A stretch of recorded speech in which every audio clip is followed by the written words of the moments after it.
जळगाव शहरामध्ये भरतनगर एरियामध्ये दोन कुटुंबामध्ये भरपूर दिवसापासून भरपूर वर्षापासून वाद आहेत। एक दुसऱ्यांवरती भरपूर गुन्हा दाखल केलेले होते एक दुसऱ्यांवरती, आणि आज सकाळी त्यांचा कोणत्या तरी विषयावर भांडण झालं आणि एक दुसऱ्यांवरती मारहाण वगैरे झालेले होते।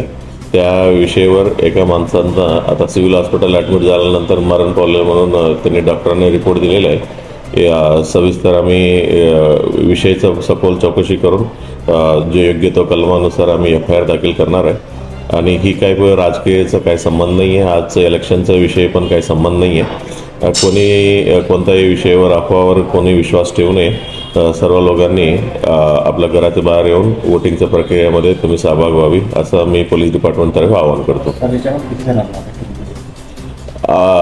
म्हणजे FIR दाखल करण्याची प्रक्रिया चालू आहे। आमच्या ताब्यात 6 ते 8 लोक आहेत।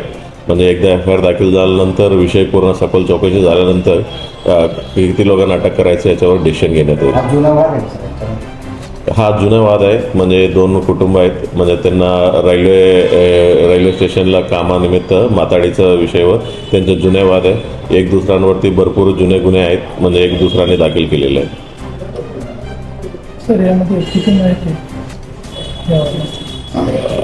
हॉस्पिटल ॲडमिट झाल्यानंतर त्यांनी एकांना डॉक्टरनी मयत घोषित करण्यात आलेलं आहे।